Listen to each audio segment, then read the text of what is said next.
Song dedicated to Lahore वाली, शायद वो देख ले। उजैर साहब तो अमेरिका में जाके बैठ गए हैं, तो आपकी फौज भी नकली फौज है, हमारी फौज भी नकली फौज है। सर पाकिस्तान में पंजाबी लोग हुकूमत कर रहे हैं, डोमिनेट कर रहे हैं, उन लोगों को सता रहे हैं, बाकी लोगों को, सिंधी और बलूच और जेपी लोगों को सता रहे हैं। आप लोग बेसिकली पंजाबी कंट्रोल करते हैं पाकिस्तान को। चलिए उजैर साहब कहिए, हिम्मत करिए, हिम्मत। I am not saying this. हाँ, तो आपकी लॉजिक, आप ही के लॉजिक पे मैंने पकड़ लिया। बच्चों जैसा दिमाग है पाकिस्तानियों का भी, हिंदुस्तानियों का भी। आपको फ्रीडम कैसे दी जा सकती है? आप फ्रीडम लायक नहीं है। अल्लाह अकबर। वहां पे क्या टाइम हो रहा है सर पाकिस्तान में, सॉरी अरे भाई इंडिया में? देखो, इंडिया में 9 बजा सुबह का, और पाकिस्तान में 8:30 बजा सुबह का। चलें सर, यहाँ पे रात के जो है तकरीबन 11 बज रहे हैं सर। तो खैर, मैंने आपसे सबसे पहले आज तो ये सवाल करना था, मैंने कहा थोड़ा सा मैं आपसे तफसील से पूछूंगा, जरा हम तफसील से चीज़ों को अंडरस्टैंड करें, हम आपके एक्सपीरियंस से सीखें, क्योंकि बार बार मौका नहीं मिलता। सर, आपको पार्टीशन की याद है, जब पार्टीशन हुई थी? नहीं नहीं, मैं पैदा हुआ था सितंबर 1946 में, और पार्टीशन हुआ शायद जुलाई या अगस्त 1947 में। तो मैं 1 साल का भी नहीं था, तो मुझे कुछ नहीं आता। सर, तो आपके आपके ख्याल में, आपकी नज़र में, आपके मुताले के मुताबिक, जो प्री पार्टीशन जो पॉलिटिकल पार्टीज थी, लाइक कांग्रेस थी, मुस्लिम लीग थी, ये लोग एक यूनाइटेड इंडिया को सिक्योर करने में क्यों नाकाम हो गए? देखो, ये जितनी पार्टीज थी, they were basically led by feudal leaders, feudal minded leaders. जैसे हमारे गांधी थे, ये इनकी जो मेंटल माइंडसेट था, मैंने कई बार कहा कि ये तो बिल्कुल he was serving British interest, because he after he came from South Africa to India in 1915, right up to his assassination in 1948, he was propagating ideas like cow slaughter and prevention of cow slaughter, and caste system and brahmacharya and Ram Raj and all that in his speeches and articles, which obviously drove Muslims away from the Congress party. Uh, and in fact, a book was written by a famous lawyer, H.M. Sirvai, called Partition of India, Legend and Reality, जिसमें उसने लिखा कि Gandhi ideas directly led to partition. जब आप Hindu ideas propagate करते जा रहे हैं ना, जब पॉलिटिकल लीडर, आप कोई साधु साधु बाबा नहीं है अपने आश्रम में, आप पॉलिटिकल लीडर, पॉलिटिक्स में आए हैं, and you are constantly injecting religion into politics, तो क्या असर होगा मुसलमानों पे? Can Muslims remain in a party whose leaders teaching prevention of cow slaughter and caste system and Ram Raj and Brahmacharya and all that? Actually, that drove the Muslims towards the Muslim League, except a few people like Maulana Azad, बाकी मुस्लिम league की तरफ। ये पूरा British game था, divide and rule का। चल, तो मौलाना आजाद क्यों मुस्लिम लीग की तरफ ना गए? ही रियलाइज कि देखिए, this is total very wrong idea of partitioning India on religious basis, क्योंकि we have been living here in Hindu Muslim for more than 1,000 years, and we have been living peacefully। तो ये सब बंटवारा करने का बहुत बुरा अंजाम होगा।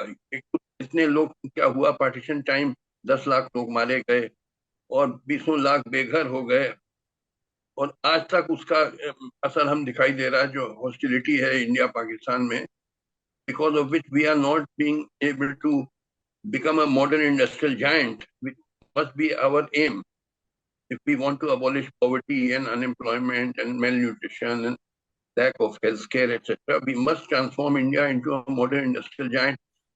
But we can never do it as long as we are separated, because we will be spending all our precious resources on hostility with each other. For example, buying foreign arms। हम दोनों फौज की जो हथियार होते हैं, तो ज्यादातर foreign country, foreign arms company से खरीदते हैं हम लोग at very heavy cost. So all our precious resources we are wasting on buying arms instead of spending on the welfare of our people. So therefore, और ये hostility बनी रहती है, तो सारा हमारा जो रिसोर्सेज हैं जाते हैं in hostility with each other, instead of unitedly struggling for transforming India into a modern industrial giant, which must be our aim. Sir तो आफ्टर पार्टीशन फॉर एग्जांपल जो दोनों साइड्स थी उन्होंने इस बात की कोशिश नहीं की कि हमारे जो म्यूचुअल हॉस्टिलिटी है ये कम हो जाए, कोई मामलात बेहतर हो जाएं, इस बात की तो कोशिश की गई होगी ना? देखिए, एक चीज समझ लीजिए, एक तो कोशिश भी कोई खास नहीं की गई, और दूसरी चीज आपको नहीं यूनाइट होने दिया जाएगा। मैंने आपको बताया कि जो डेवलप्ड कंट्रीज हैं उनका पूरा खेल है कि हम लोग आपस में लड़ते रहे। People in the Indian subcontinent must be kept fighting each other on the basis of religion and caste and language and so on. Otherwise, if we unite, then we will transform India into a modern industrial giant. तो उसका सबसे ज्यादा डर है developed countries को। एक China ने नाक में दम कर रखा है अमेरिका का, हालत खराब कर दी है चाइना ने अमेरिका की। दूसरा चाइना पैदा हो जाए तो जो बचा कुछ वेस्टर्न इंडस्ट्रीज कोलैप्स कर जाएंगी। क्योंकि देखिए, मैंने बताया ना, cost of labour is a big chunk of the total cost of production. So if the cost of labor is less, then the cost of production is less. And if the cost of production is less, you can sell your goods at a cheaper price. तो हमारे यहाँ labour का cost Indian सब continent में बहुत कम है, very cheap labour. अगर हम एक मॉडर्न इंडस्ट्रियल जायंट बन जाएं तो with cheap labour we will undersell the western goods of western countries. Western industries collapse कर जाएंगी, उनका कौन महंगा माल खरीदेगा? जब हम वही हाई क्वालिटी माल आधे या एक तिहाई दाम पे बेचेंगे तो यूरोप और नॉर्थ अमेरिका का गुड्स कौन खरीदेगा? सारी इंडस्ट्रीज बंद हो जाएंगी, throwing millions out of unemployment. So will they accept that? Sir ये बात तो ठीक है, देखिए ये आर्ग्यूमेंट जो डिवाइड एंड कंकर वाला आर्ग्यूमेंट है, it is very valid argument and very like इसके अंदर ट्रूथ भी है। लेकिन ये कि हम सारा ब्लेम उन पे तो नहीं डाल सकते, हम ये तो नहीं कह सकते कि भाई अमेरिका ये सब कुछ करवा रहा है या इसराइल करवा रहा है। अब for example on your side of the border, on our side of the border जो लीडर्स हैं, फॉर एग्जांपल अब नरेंद्र मोदी जैसे अब आपके लाइक प्रधानमंत्री हैं। So how do you see like in for a person like him, आप उनकी पॉलिटिक्स को कैसे देखते हैं क्योंकि जब तक वो हैं तब तक तो लाइक।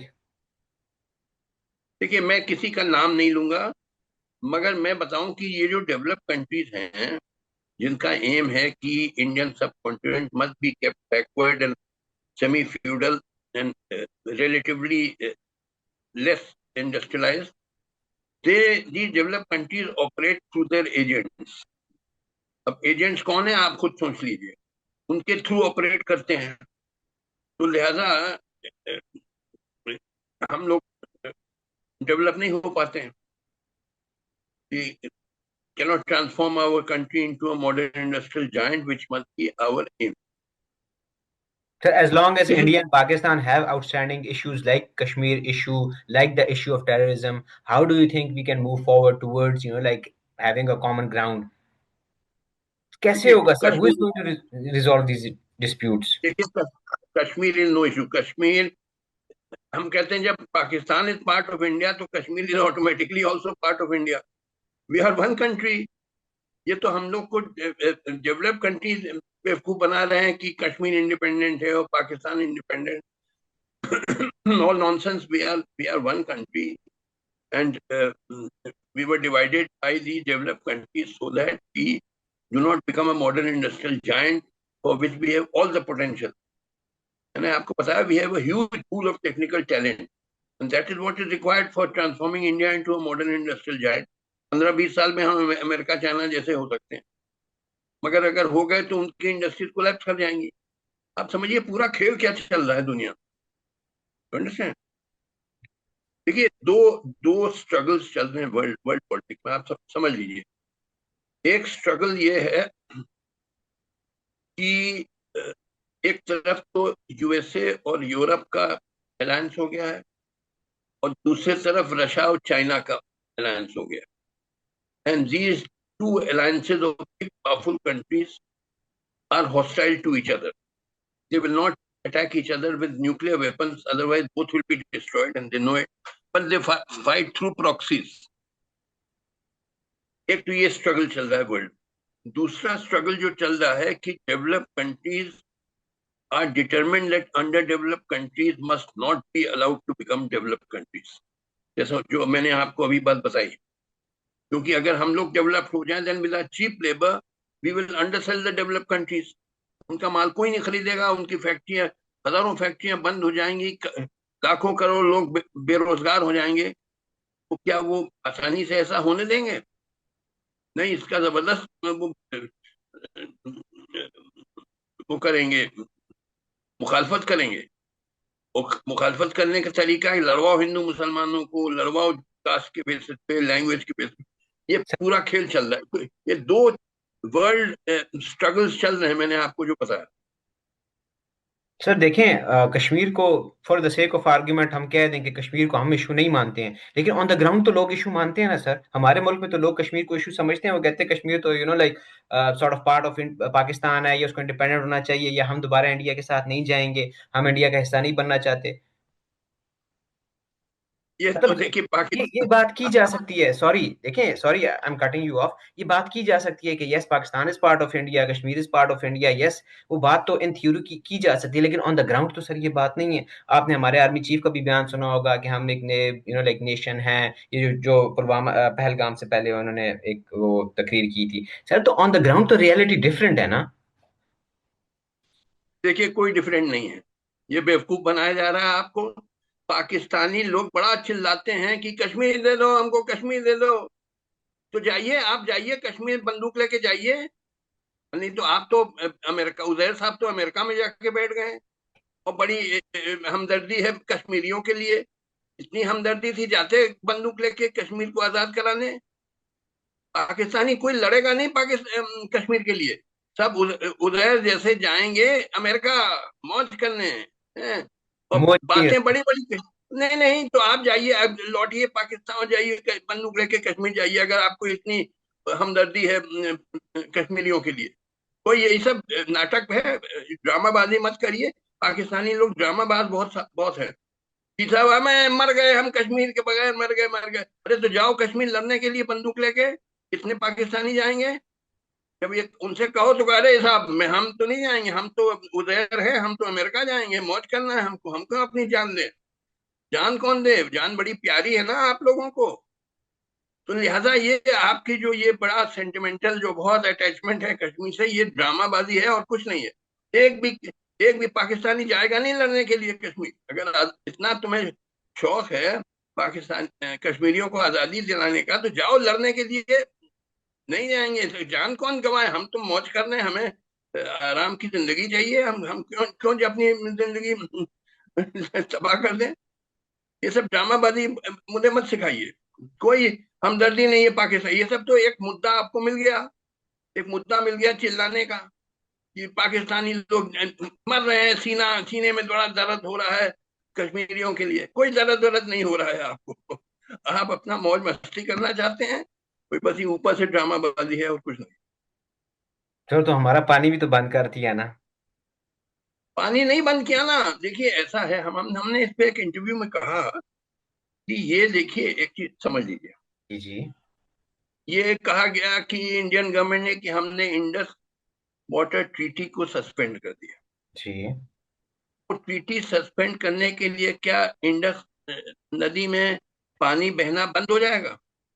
नहीं, पानी तो बहता रहेगा। अब वो हम कह रहे हैं कि हम पानी तो बहेगा, मगर वो पानी हम पाकिस्तान नहीं जाने देंगे, वो डाइवर्ट कर देंगे हिंदुस्तान की तरफ। अच्छा, ये कहना आसान है, मगर इसका मतलब क्या होता है? देखिए ये तभी आप कर सकते हैं जब आपके बहुत सारे स्ट्रक्चर्स हों, बहुत डैम्स, रिजर्वॉयर्स, लेक्स हैं, जहां आप स्टोर कर सकें पानी, और जहां से डैम और बराजेस से डाइवर्ट कर सकें towards agricultural fields for irrigation वगैरह।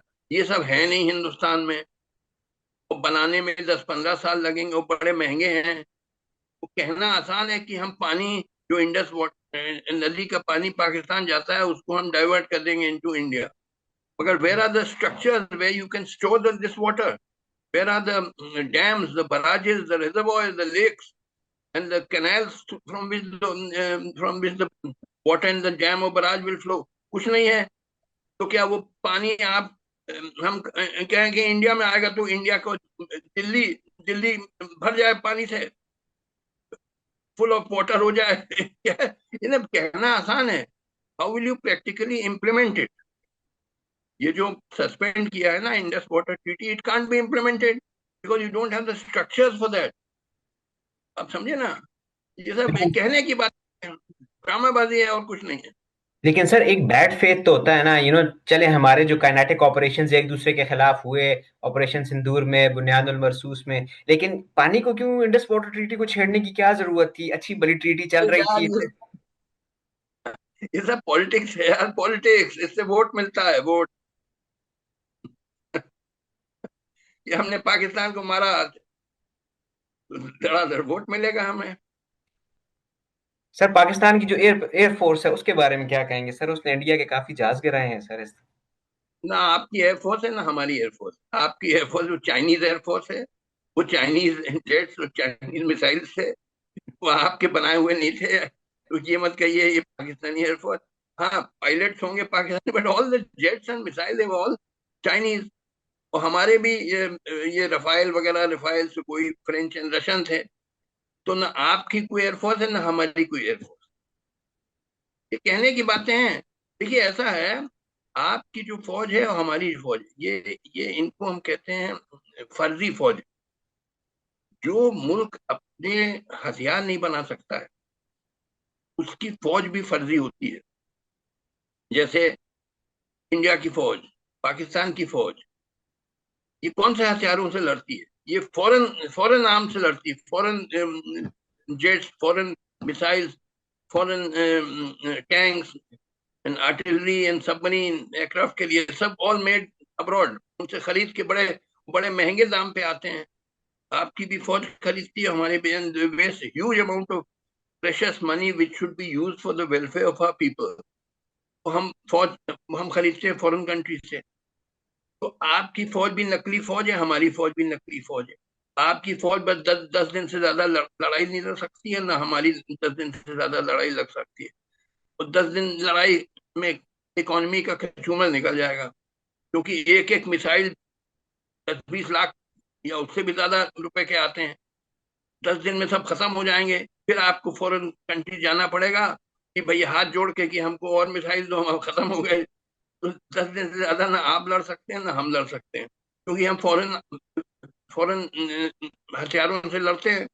फॉरेन हथियार 10 दिन में खत्म हो जाएंगे, फिर आपको भीख मांगने जाना पड़ेगा फॉरेन कंट्री। तो लिहाजा ये फर्क, असल फौज है अमेरिकन फौज, चाइनीज फौज, जो मुल्क अपने हथियार बनाते हैं। उनकी फौज रियल फौज है, हमारी फौज क्या फर्जी फौज है। और आपकी फौज भी फर्जी फौज, दो नकली फौजें एक दूसरे से लड़ रही हैं। और हथियार कौन से यूज, इनफैक्ट आपकी फौज, ना हमारी फौज लड़ रही है ना आपकी फौज लड़ रही है। ये चाइनीज फौज लड़ रही है, और French French against Chinese jets, against French and Russian jets, ये लड़ रहे हैं। कहाँ से आपकी एयरफोर्स आ गई भाई? ये उसने सर 5 जहाज गिराए हैं इंडिया के। किसने गिराया है? चाइनीज ने गिराया ना, आपने नहीं गिराया है। तो सर, गलत फहमी में but sir the man behind the gun also matters, no? अपने फौज, अपनी एयरफोर्स बनाओ और गिराओ हमारी एयरफोर्स को, तब हम जाने ये कि हमने गिरा दिए। गिरा किसने? वो चाइनीज जेट्स ने गिराए, चाइनीज मिसाइल्स ने गिराए। yes they proved to be superior, so Chinese weapons perhaps proved to be superior than our French Rafale and all that, that appears to be true। आपने गिरा दिए कहीं, मगर आपने नहीं गिराए, चाइनीज ने गिराए भाई, समझिए। या या सर, ये जो अभी रिसेंट जो पाकिस्तान और इंडिया की स्कर्मिशेस हुई हैं, इनके अंदर जो एक वेपन, अगेन वही बात जो आपने की कि एक तरफ चाइनीज टेक्नोलॉजी थी, दूसरी तरफ यूरोपियन टेक्नोलॉजी थी। तो sir how do you see this in the context of great great power politics, के भाई एक तरफ like Chinese technology sort of superior निकल आई यूरोपियन टेक्नोलॉजी के ऊपर या वेस्टर्न टेक्नोलॉजी के ऊपर? देखिए, ये सब प्रॉक्सी वॉर्स हो रहे हैं। मैंने बताया ना, दो बड़े बड़े अलायंसेस हो रहे हैं, एक तरफ यूएसए एंड यूरोप, दूसरी तरफ चाइना और रशिया। अच्छा, आपके जो हथियार हैं, तो मैंने जो गूगल में देखा, 80% चाइना से आते हैं।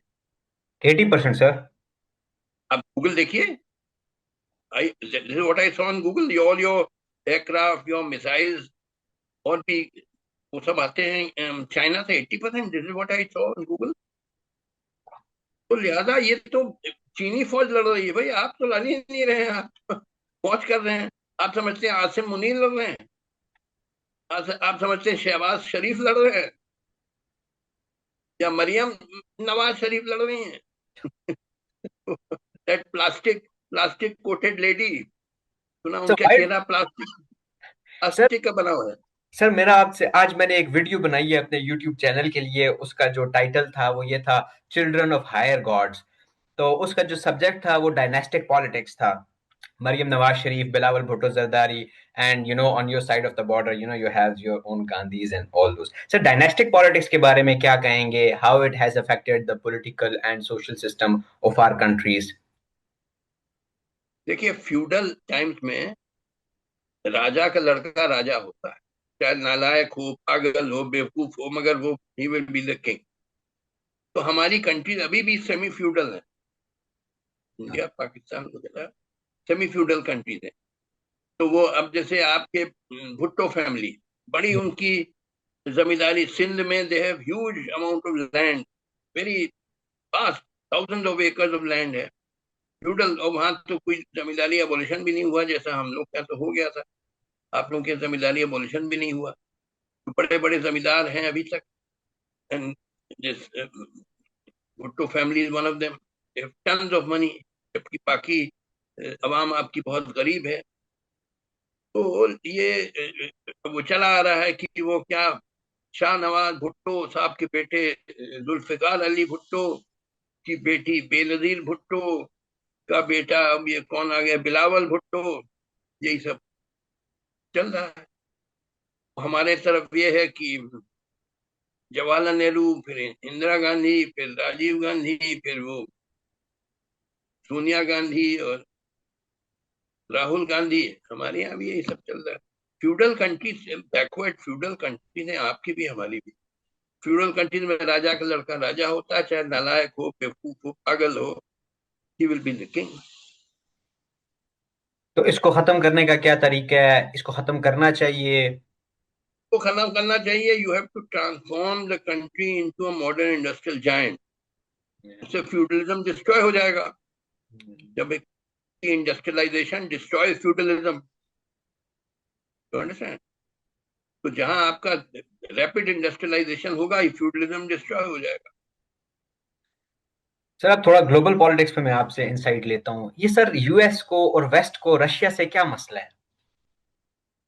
देखिए, मैंने आपको बताया ना कि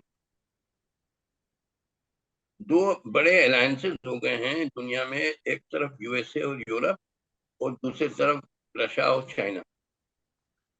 तो इन दोनों अलायंसेस में कस के हॉस्टिलिटी चल रही है। अब जैसे फॉर एग्जांपल ईरान, जिस पे हमला किया अमेरिकन ने, पहले इसराइल ने किया, फिर अमेरिका ने भी किया। तो Iran is broadly in the camp of Russia and China, वो रशिया और चाइना के कैंप में। तो इसीलिए वो अटैक हुआ भाई, Israel which is in the American camp. It said that ये लोग न्यूक्लियर बॉम्ब बनाने वाले थे, और बाद में अमेरिका ने भी हमला किया। प्रॉक्सी वॉर्स हो रही हैं। These two camps will not fight each other directly with nuclear weapons, because then both of them will be destroyed. तो प्रॉक्सी वॉर्स कराते हैं। तो लिहाजा जहां जहां हो सके ये लोग लड़ते हैं, but to the proxies. This is the situation. Sir Pakistan और इंडिया के दरमियान जब 1965 की जंग हुई थी, उस वक्त आप कहाँ थे? नहीं, मैं स्टूडेंट था यूनिवर्सिटी में। मैंने बताया ना, मैं 1946 में पैदा हुआ, और 1963 से 1967 तक मैं इलाहाबाद यूनिवर्सिटी में स्टूडेंट था। 2 साल उस जमाने में, 2 साल में बीए होता था, 2 साल में एलएलबी होता था। तो from 63 to 67 I was in Allahabad university as a student doing BA and then LLB. तो how was the environment in the university at the time, क्या एक्टिविटीज होती थी सर आपकी? उस time it was all peaceful activities थी, social activities होती थी, social function वंक्शन होते थे। एक हमें याद है हमारे हॉस्टल में रात को 10 बजे के बाद जो सामने वाला दूसरा हॉस्टल था उनसे गाली का कंपटीशन होता वाह। था। हम लोग इधर से रात के 10 बजे उनको बड़ी बड़ी, माँ बहन की तो बड़ी मतलब छोटी सी गाली हुई क्या क्या मैं सुनाते थे, उधर से वो हम लोग को गाली सुनाते थे सामने वाले हॉस्टल। बाद में अगले दिन हम लोग दोस्त हो जाते थे। It was all in fun, ये सब it was all in fun. तो इस तरह से हम लोग पढ़ते भी थे और गेम्स खेलते थे। I was very good in football and cricket, table tennis वगैरह गेम भी खेलते थे। सर आप जब यंग थे आपको मोहब्बत हुई थी, आपको प्यार हुआ था?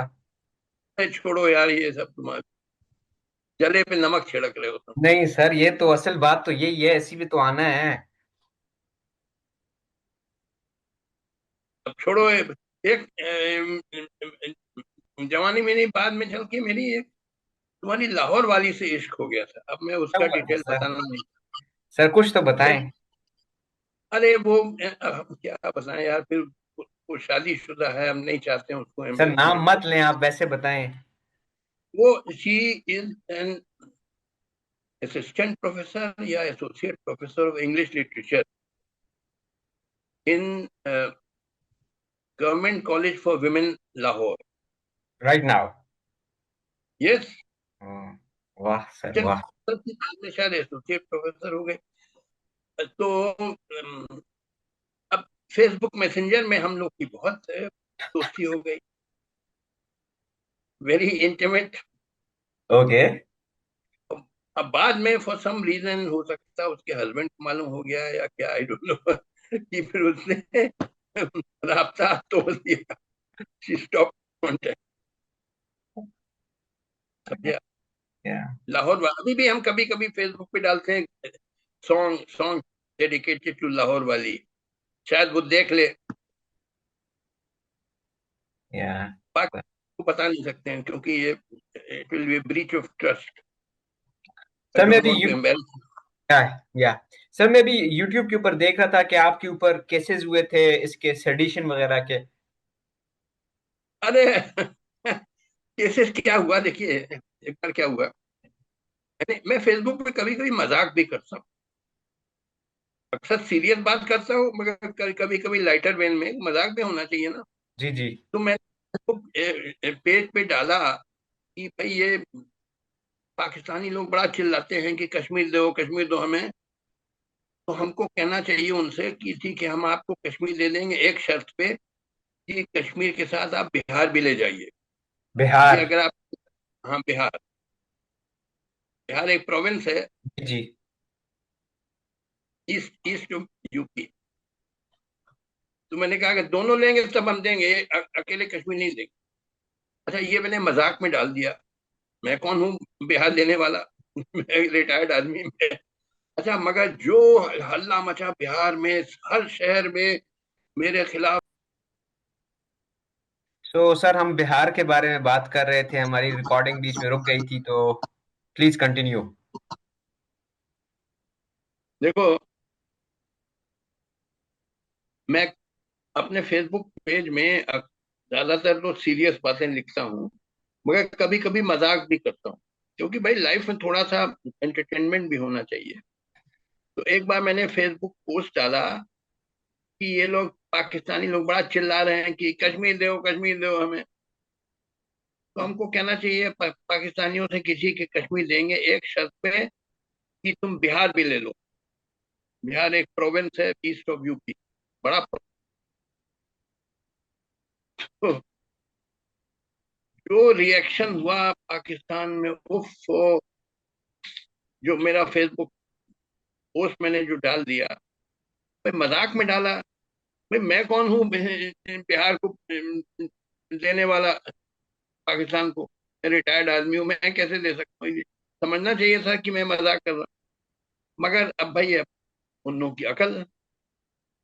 जो बिहार के सारे शहरों में बड़े बड़े जुलूस निकाले गए मेरे खिलाफ, मेरा जो पोस्टर्स पे कालिक लगाई गई, मेरे पुतले जलाए गए, और जो बिहार के चीफ मिनिस्टर नीतीश कुमार जी ने मेरे खिलाफ बयान दिया, ये क्या बिहार के माई बाप हैं कि पाकिस्तान को दे देंगे, और मेरे खिलाफ एफआईआर हो गई, तो जो हल्ला मचा। ये बताइए, कोई सेंस ऑफ ह्यूमर होना चाहिए, समझना चाहिए कि भाई मैं मजाक कर रहा था, मगर क्या बताएं। वहीं आजकल वो जो बिहार में चुनाव का माहौल है, अक्टूबर नवंबर में चुनाव होने जा रहा है, उस पर भी मैंने एक पोस्ट डाल दिया, मैंने शायद तुमको भेजा भी होगा, और फिर पेज पे डाल दिया। वो भी मजाक था कि वो मेरे एक दोस्त थे, अब का इंतकाल हो गया, तो बड़े थे, वो बनारस हिंदू यूनिवर्सिटी में स्टूडेंट थे, तो उनके हॉस्टल मेट एक बिहारी था। तो उन्होंने मुझे किस्सा बताया कि रात को एक दिन बारिश हो रही थी, और मेरे जो दोस्त थे चतुर्वेदी साहब बड़ी गहरी नींद में थे, एकदम से आवाज आई। उनका उनका नाम था राम लखन चतुर्वेदी। बड़ी जोर से आवाज, उनका बिहारी जो हॉस्टल का रूममेट था, चला, राम लखन वाह, राम लखन वाह। तो ये आधी नींद में बिल्कुल लेने जगह, बोले, देखा वो जो बिहारी है वो खिड़की, कमरे की खिड़की से देख रहा था बाहर। तो इन्होंने, चतुर्वेदी साहब ने, भाई क्या है?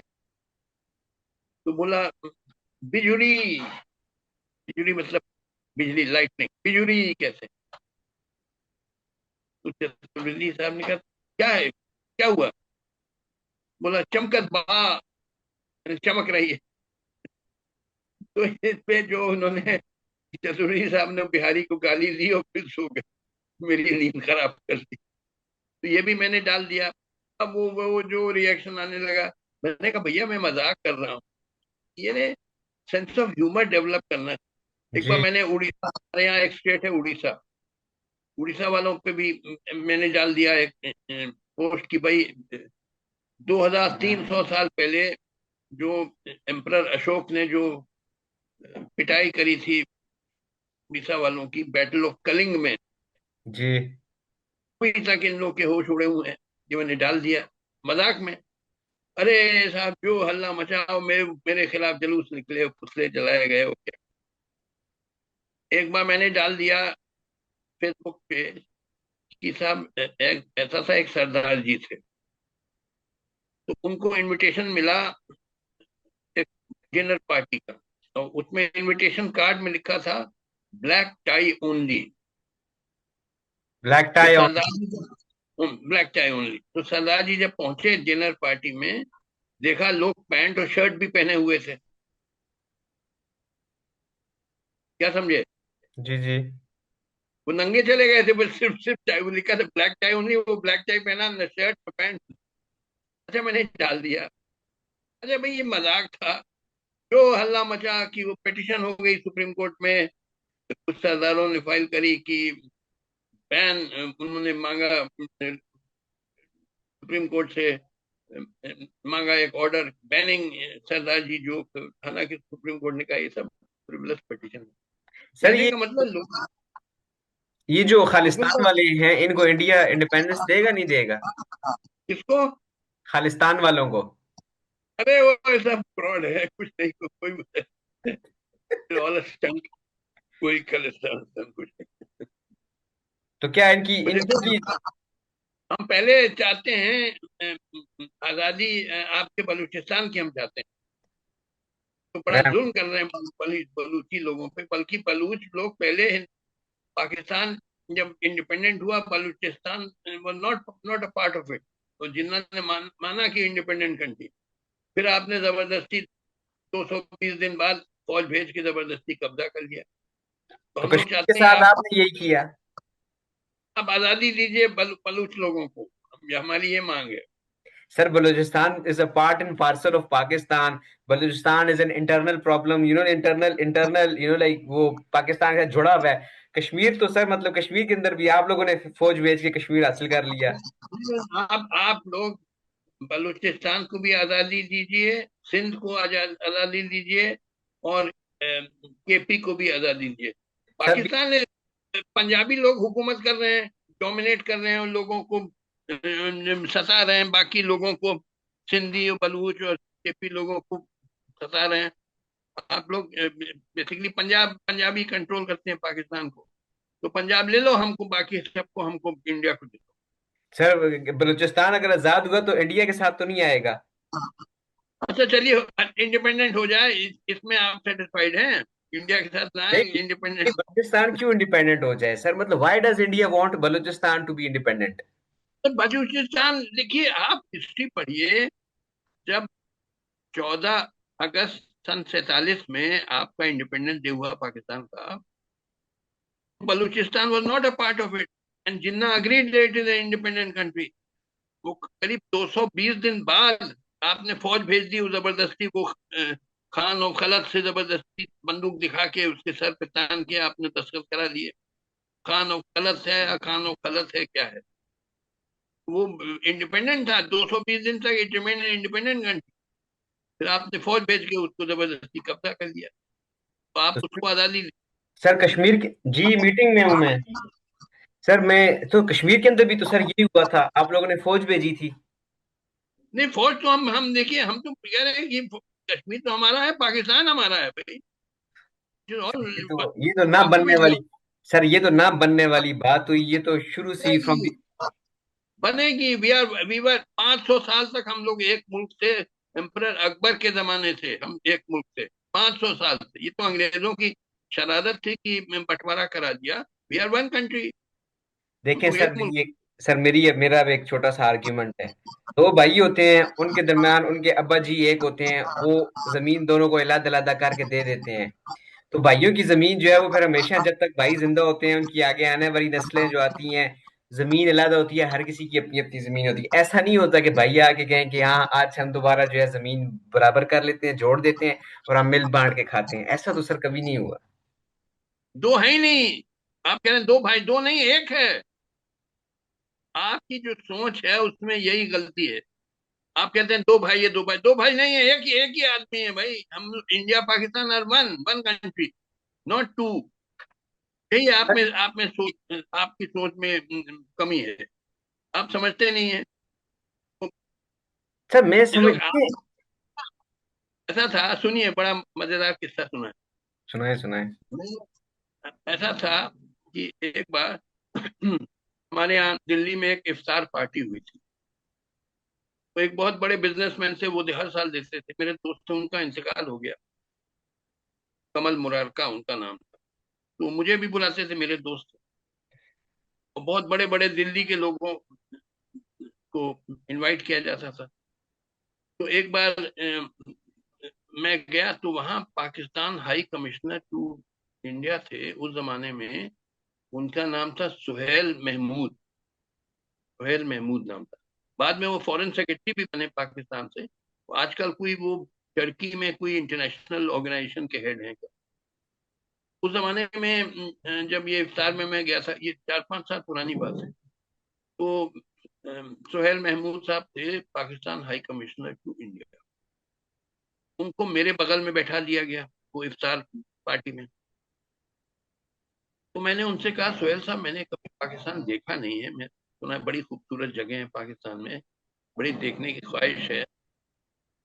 तो बोले, जस्टिस काटू, बिल्कुल मैं इंतजाम कर दूंगा। आप, you are a former Indian supreme court जज, it will be a great honor for us to invite you to Pakistan. सब, you will be our guest, state guest।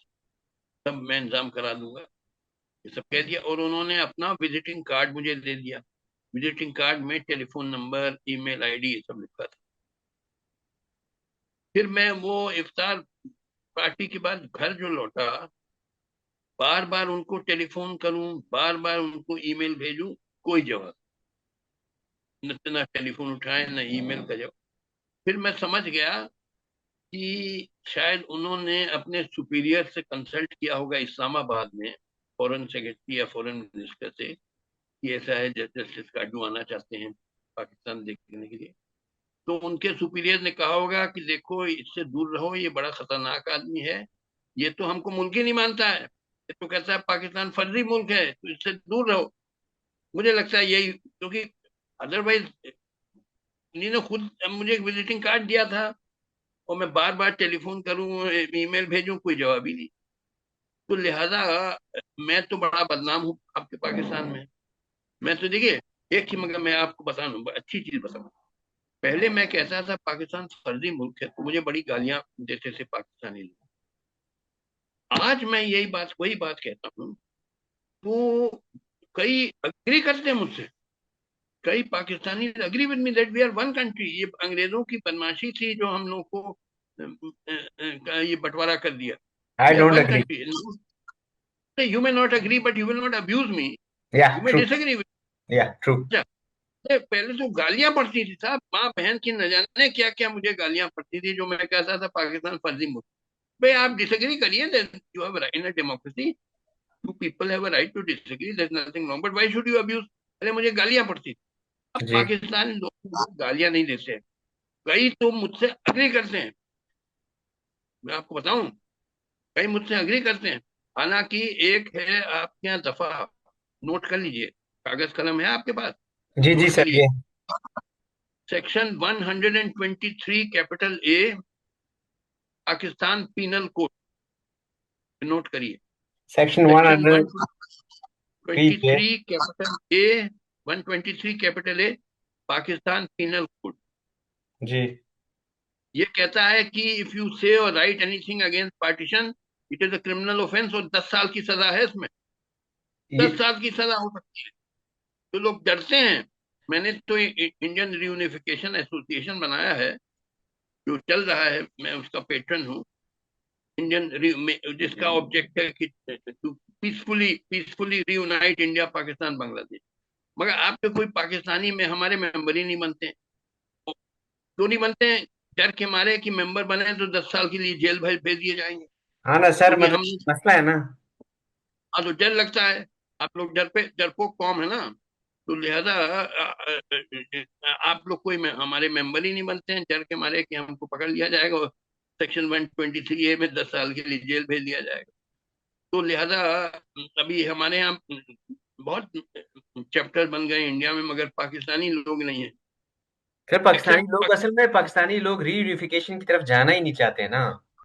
क्यों नहीं जाना चाहते हो भाई? तुम बस गुर्बत नहीं हटाना चाहते हो? नहीं, तुम गुर्बत हटाना बेरोजगार चाहते हैं, लेकिन देखिए नहीं गुर्बत, हटेगी, गुर्बत तो। नहीं हटेगी जब तक, ओहो, सारे हम लोग अपने रिसोर्सेज वेस्ट कर रहे हैं एक दूसरे से हॉस्टिलिटी में, तो कैसे गुर्बत दूर होगी बोलो? इंस्टेड ऑफ जॉइंटली, देखिए हमारे, न पाकिस्तान का दुश्मन है हिंदुस्तान, न हिंदुस्तान का दुश्मन है पाकिस्तान।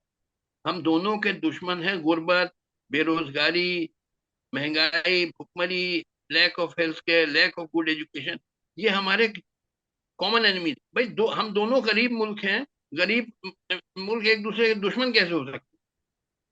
हम लोग को तो एक हाथ में हाथ मिला के लड़ना है अगेंस्ट गुर्बत, बेरोजगारी, भुखमरी, महंगाई वगैरह। तो ये तो हम लोग को बेवकूफ बनाया जाता है कि, इंडिया को बेवकूफ बनाया जाता है कि पाकिस्तान तुम्हारा दुश्मन है, और पाकिस्तानियों को बेवकूफ बनाया जाता है कि हिंदुस्तान तुम्हारा, भारत तुम्हारा दुश्मन है। कैसे दो गरीब लोग एक दूसरे के दुश्मन हो सकते हैं? मुझे सर आपकी बताइए। बात ठीक है, लेकिन on the street, on the ground, in practical reality ये बात नहीं है। लोग जो है वो इस चीज को नहीं मानते हैं। पाकिस्तान के अंदर क्योंकि आप बेवकूफ बनाए जाएंगे। गए हैं, क्योंकि आपको बेवकूफ बनाया गया है।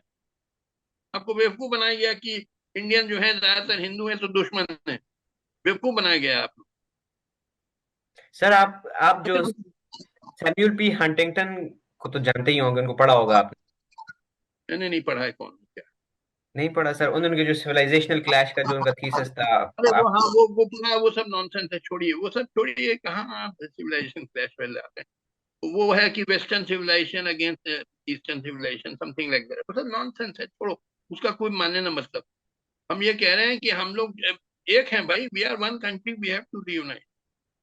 देखो एक चीज आप समझ लीजिए, हमारा एम होना है to transform our subcontinent into a modern industrial giant, like another China और यूएसए। आप समझ गए? वरना जी हम कभी गुर्बत और बेरोजगारी और महंगाई और भुखमरी वगैरह को नहीं मिटा पाए। सर, अब मेरा एक सवाल है आपसे। हाँ बोलो। आप जो बात कर रहे हैं कि भाई हमें रीयूनिफिकेशन की तरफ जाना चाहिए, हमें गुर्बत हमारा दुश्मन है, भूख हमारा दुश्मन है, बेरोजगारी और लाइक जहालत हमारा दुश्मन है, ये बड़ी लाइक अच्छी बातें हैं। गुर्बत खत्म होनी चाहिए, सब मामलात, ये बुरी चीजें खत्म होनी चाहिए। लेकिन सर, आपको ऑस्ट्रेसाइज किया गया हुआ है, आपको स्क्रीन वॉच टाइम नहीं दिया जाता, आपको मीडिया पे नहीं बुलाया जाता, आपके आपके ऊपर सेडिशन के केसेस हैं। Why is it? आपका क्या तजर्बा, आपका विजडम क्या कहता है कि why do people who have wisdom, who have something to say, something productive to say, they are ostracised, they are rejected, shunned? अच्छा तो मैं इसका जवाब देता हूँ, मगर थोड़ा सा वक्त दीजिएगा। आपने कोपरनिकस का नाम सुना है? कोपरनिकस, अच्छा, he was the first person who in 1543 said that it is the earth which goes around the sun. That was known as the heliocentric theory. या And it is not that the sun which goes around the earth. That was the geocentric theory. तो Copernicus अकेला था 1543 में, और ऑस्ट्रेसाइज कर दिया गया क्योंकि his theory went against the Bible. Bible के खिलाफ उस जमाने में कहना was a criminal offence. You could be burnt at the stake, not just ostracised. Inquisition आपने सुना होगा। या इंक्विजिशन में you could be burnt at the stake to say anything against the Bible. Bible कहती थी it is the sun which goes around the earth. तो उसके खिलाफ कोपरनिकस ने कहा। तो ऑस्ट्रेसाइज ही नहीं हुआ होना वो, तो बल्कि 1543 में इसने किताब लिखी थी, और 1633 में, 90 साल के बाद, Galileo, one of the greatest scientist, Italian था, उसने कहा कोपरनिकस ने जो बात कही सही है। तो गैलीलियो को पकड़ लिया इटालियन इंक्विजिशन ने, and they would have burned him, then he recanted, तब जान बची उसकी। 90 साल के बाद भी बड़ा खतरनाक था ये कहना। कहने का मतलब, नई चीजें जो होती हैं, सच्ची चीजें होती हैं, अक्सर वो बड़ी खतरनाक होती हैं, और ऑस्ट्रेसाइज कर दिया जाता है इंसान। तो कहता है जैसे कोपरनिकस ऑस्ट्रेसाइज नहीं, यू कुड बी बर्न। लोग चुपके चुपके बात करते थे कोपरनिकस की थ्योरी के बारे में। Nobody did, otherwise he would have been caught and burnt at the stake. तो लिहाजा इस पे मत जाइए कि मुझे लोग ऑस्ट्रेसाइज किए। इस पे ये पूछिए कि मेरी बात सही है कि गलत है। इस पे चलिए। ये कि साहब सारी दुनिया एक तरफ है, जस्टिस का दूसरी तरफ है, इसका ना कोई माने ना मतलब, क्योंकि अक्सर एक आदमी सही होता है, सारी दुनिया गलत होती है। जैसे कोपरनिकस सही था, सारी दुनिया गलत थी। आप समझे ना? तो don't go by just this कि why is everybody oppose to you and you are alone. That happens very often. Very often new ideas जब आते हैं तो दे शॉक पीपल। जो कंजर्वेटिव लोग होते हैं उन्होंने कभी ऐसा सुना नहीं है। तो लिहाजा मगर if if new ideas did not come, there would be no progress. Progress तो तभी होगी जब न्यू आइडियाज आएंगे। पुराने कन्वेंशनल आइडियाज जो which are based on falsehood, they are broken. अब समझे ना, प्रॉफिट मोहम्मद का क्या हुआ था? प्रॉफिट मोहम्मद को ऑस्ट्रेसाइज नहीं किया गया था जब उन्होंने बात कही थी कि कितना उनको भागना पड़ा, मक्का से भागना पड़ा, मदीना उदीना छोड़ छाड़ के, he would have been killed. या तो आप कहिए प्रॉफिट मोहम्मद गलत थे? आप कहिए, क्योंकि ऑस्ट्रेसाइज हो गए थे। अगर आपकी लॉजिक यही है कि जो ऑस्ट्रेसाइज हो जाता है वो गलत है, तो prophet Mohammad was false. That's not my क्यों? Logic, I am just saying why does it happen? I am saying because when new ideas come, people, most people are conservative. They are shocked. They have never heard of this new idea. आप समझे ना, Copernicus का जो idea था, it was shocking for at that time. Church got scandalise कि ये क्या बिल्कुल बाइबल के खिलाफ बोला जा रहा है। आप समझे ना? तो लिहाजा new ideas very often shock people and they ostracise the person who put forward the new idea. ये कोई लॉजिक नहीं हुई आपकी। तब तो आप कहिए prophet Mohammad was wrong because he was ostracised by the people of Mecca. भागना पड़ा उनको जान बचाने के लिए। क्यों भागे मक्का से मदीना? नहीं तो मार डाला जाता उनको वहां पे। You see, he said all those idols there, they are false idols. This is what he said, and he would have been killed, and he remained in Makkah. अब आप कहिए Prophet Muhammad was wrong. चलिए उजैर साहब कहिए, हिम्मत करिए, हिम्मत. I'm not saying this. हाँ, तो आपकी लॉजिक, आप ही के लॉजिक पे मैंने पकड़ लिया. नहीं, आप मैं ही तो के ये बात लॉजिक. नहीं, I just said this कि why does it happen कि people who come up with new ideas with sort of disruptive ideas or ideas which do not conform to the existing reality, they are ostracized. I'm just asking why it happens. I'm not saying that if it happens it's right. I'm not saying that. They are ostracized because most people are conservative. Yeah. They don't like changes. They don't like new ideas. तो चला जा रहा, चले जाने. आप समझे ना. जी तो सर. लिहाजा that is why they are ostracized. Sir, in your long years of service in Indian civil servant in Indian judiciary, how have you come to define the term politics? अब आपने ऐसा सवाल पूछ लिया कि देखिए पॉलिटिक्स तो होनी ही है. After all politics means state craft, ruling the country. तो कंट्री पे कोई रूल तो होएगा ही, मगर सवाल है वो अच्छा रूल है कि बुरा रूल है, ये डिपेंड करता है. It may be good rule, it may be bad rule. तो ये डिपेंड करेगा on the situation and who are the rulers. अब जैसे I am a great admirer of Mustafa Kemal Ataturk. आपने नाम सुना है? Yeah. वो टर्की का, वही मॉडर्नाइज टर्की. उसने देखा कि टर्की इतना पिछड़ा है, वो ब्रिटिश और फ्रेंच लोग हम लोग को सताते हैं, ओप्रेस करते हैं बिकॉज ऑफ अ बैकवर्डनेस. तो ही डिसाइडेड कि सब खत्म होगा, मदरसा, बुरका, शरिया, ये सब खत्म. This is all a sign of backward. There will be no मदरसा, बुरका, शरिया, मौलाना, इन सब को सप्रेस कर दिया. उसने कहा Turkey has to be modern. Do you think that covering the face or burqa it is a sign of backwardness? बिल्कुल फ्यूडल साइन है. एक औरत को आप पिंजड़े में रख रहे हैं, सजा होनी चाहिए. कोई चॉइस नहीं ले. कई लोग बोले कि औरत को चॉइस दे दे, चाहे वो बुरके में रहे चले. मैंने कहा नहीं, कोई चॉइस नहीं. नहीं सर, choice फ्यूडलिज्म बैकवर्ड. है ना कि there कोई must be a choice. balance between conservatism and liberalism. No, there must not be too much liberalism. Too much freedom is also bad. You have to suppress feudalism with an iron hand. सख्त सजा देनी है ये पिछड़ेपन पे. You have to crush backwardness. कोई freedom नहीं. Too much freedom is also. I don't believe in freedom. Freedom क्या? आप जानते हैं हमारे हिंदुस्तान में 90% लोग people are casteist and communal. तो क्या freedom they to practise casteism, practise hatred against Muslim? Should they be given freedom? No. I don't believe in freedom. 90% people का जो मेंटल लेवल इंडिया और पाकिस्तान दोनों में इतना लो है कि ये तो बच्चे बच्चे जैसा दिमाग है. बच्चे को आजादी आप देते हैं? नहीं. पेरेंट्स से उस पर रिस्ट्रिक्शन रूल्स लगाते हैं. बच्चों जैसा दिमाग है पाकिस्तानियों का भी, हिंदुस्तानियों का भी.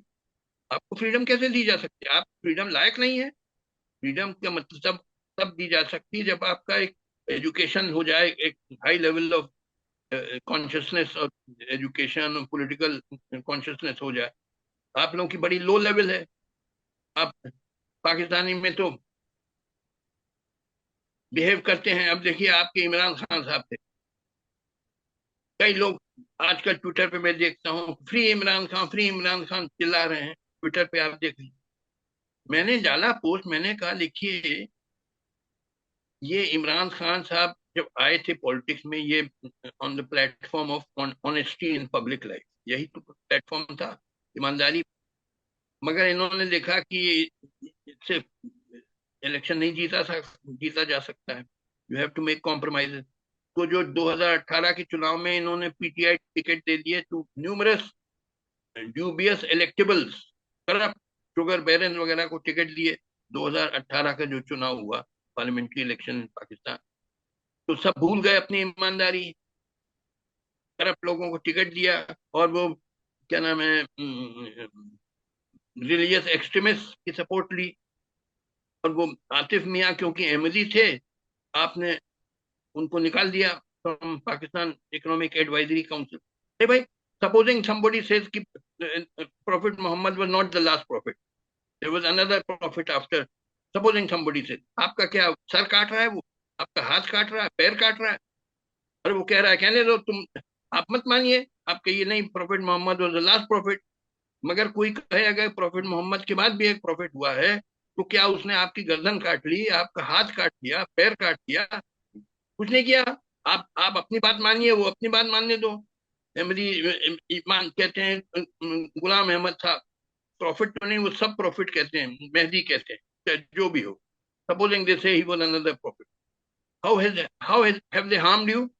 मगर आपने उनको बिल्कुल नॉन मुस्लिम डिक्लेयर करके, और वो जनरल जियाउल हक ने क्या क्या उनके उनके खिलाफ कानून बना दिए, और अभी भी कितना लोगों को मार डाला गया एमरीज। ये आपका पाकिस्तान है,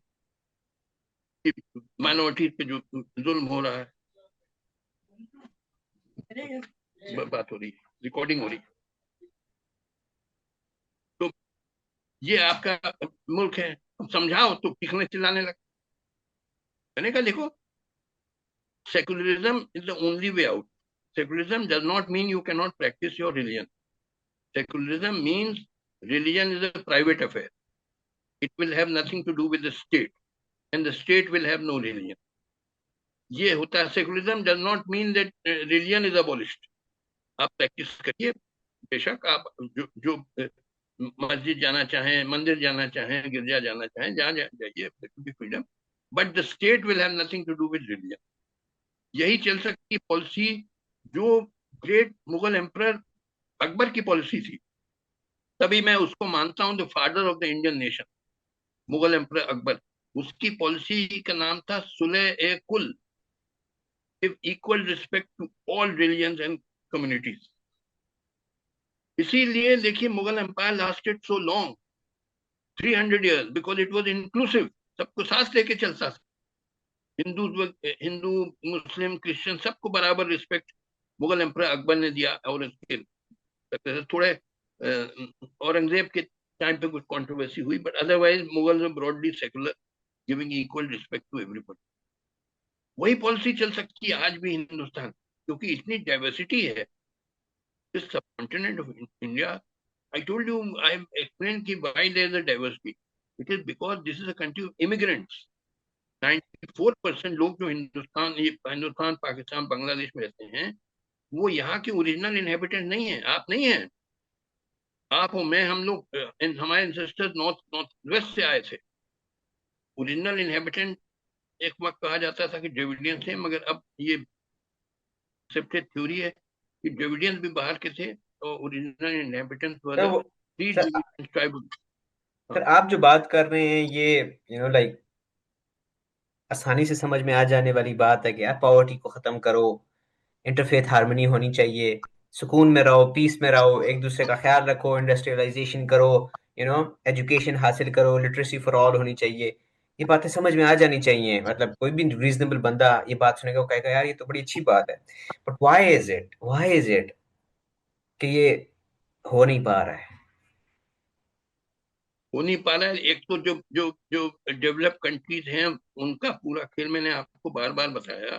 सर डू यू पूरा थिंक ये खेल, जो आप जो फ्रेमवर्क जिस फ्रेमवर्क से आप फॉर एग्जांपल जो आप बात करते हैं कि लाइक ये डिवाइड एंड रूल वाली बात है, एवरी टाइम लाइक हम जब इस आर्गुमेंट पे आते हैं, you keep like bringing up this argument कि भाई ये जो डेवलप्ड कंट्रीज हैं वो ये चाहते हैं कि हमें वो अंडर डेवलप रखें, और वो हमें इस इस मसले में फंसाए रखें, डिवाइड रूल, ये मसला वो मसला, Kashmir, Indus water treaty, whatever.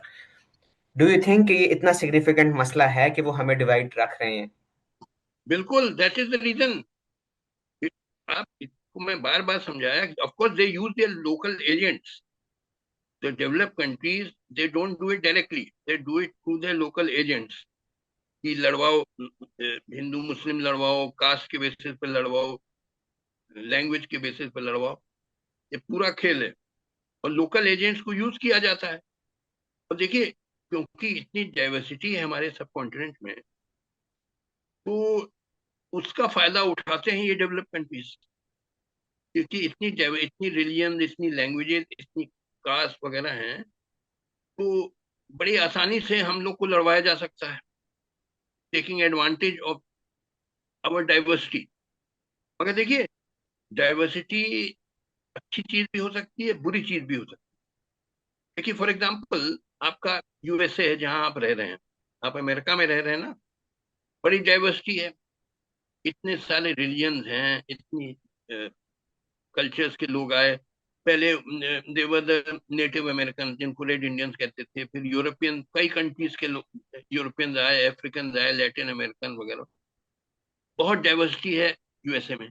अब उस डाइवर्सिटी से बड़ा प्रोग्रेस हुआ अमेरिका में, क्योंकि जैसे यूरोप के किसी कंट्री, जो कंट्री के लोग आते थे, वो अपनी टेक्नोलॉजी, अपना कल्चर, उस सब लेके आते थे। सिमिलरली अदर कंट्रीज, एशिया से लोग आते थे, वो अपनी टेक्नोलॉजी, कल्चर वगैरह, तो ऑल दिस वाज पूल्ड इन। आप समझे ना, knowledge and technology coming from various parts of the globe all entered USA, और उससे बड़ा प्रोग्रेस, रैपिड प्रोग्रेस हुई, क्योंकि इतने huge amount of knowledge and technology became available. आप समझे ना, जी तो लिहाजा डाइवर्सिटी अच्छी चीज भी हो सकती है, बुरी चीज भी हो सकती है। बुरी चीज होगी अगर हम लोग उसके बेसिस पे लड़े आपस में। अच्छी चीज होगी कि जो डाइवर्स ग्रुप्स हैं उन सब के जो कल्चर है, नॉलेज है, टेक्नोलॉजी है, that will be pooled in together and all of us get to know it, उससे बड़ी प्रोग्रेस होगी। आप समझे ना, तो जी sir. Diversity need not be a bad thing, it can be a good thing also, जैसे यूएसए में हुआ। जी यूएसए की कितनी प्रोग्रेस हो गई, it become the top country in the world, या जबकि या कितनी कितनी डाइवर्सिटी है। डाइवर्सिटी है, लोग आए, इंग्लैंड से आए, वो इंग्लैंड की टेक्नोलॉजी लेके आए, जर्मनी से आए, जर्मनी की टेक्नोलॉजी लेके आए, और रशियन आए, रशिया की टेक्नोलॉजी, सब different parts of the globe के लोग आए, वो अपना कल्चर, टेक्नोलॉजी, नॉलेज लेके आए, what all that was pooled into, उससे huge amount of knowledge and technology was available to the people of America। तो फायदा हुआ, वो डाइवर्सिटी से बड़ा बेनिफिट, तो बेनिफिट भी हो सकता है, नुकसान भी हो सकता है। वी मस्ट इंश्योर कि बेनिफिट हो, नुकसान ना हो। हम लोग आपस में लड़े नहीं, आपस में नफरत ना करें, बल्कि एक दूसरे के जो अच्छे पॉइंट्स हैं, good points in all our religion and communities, they should be pulled in and taken, and that will take us to towards progress। Sure. I think let's call it a day. We had a very good discussion. What do you think? Yes, yes, of course। Yes, sir, देखिए, I'll get back to you, sir. I have a lot of questions. I'm just sort of अभी तो हम ice breaking कर रहे हैं. We are getting to know each other. और I'll keep bothering you. हम बार बार इन चीजों पे आएंगे. मेरे जहन में भी काफी सवाल हैं. और अभी वो सवाल साथ साथ उठते हैं. सो हमारी जैसे जैसे आइस ब्रेकिंग होती जाएगी तो मैं आपसे और आपकी आप विजडम आपके और लोगों के लिए, आप ये शोज में और लोगों को भी पार्टिसिपेट करवाइए। Sir I I will not have definitely it मैं समझता हूँ कि हम लाइव जाएंगे इंशाल्लाह नेक्स्ट टाइम जो हमारा होगा मैं और आप लाइव जाएंगे फेसबुक पे यूट्यूब पे और हम लाइव बैठेंगे एंड विल डिस्कस एंड फिर लोगों के हम सवाल भी लेंगे साथ साथ कमेंट्स के अंदर और मैं और आप जो है will talk sir will have like a good good good good sessions certainly, certainly. Thank you. Have a good day sir thank you so much अल्लाह अकबर। अल्लाह हाफिज नो, यू शुड से जय Shri Ram. I will say अल्लाह अकबर, जय you Shri should say Ram जय श्री राम। जय हाँ, Shri Ram that shows I am respecting you, your religion, and you are respecting my religion। जय श्री राम सर हाँ, अल्लाह अकबर। Bye thank you.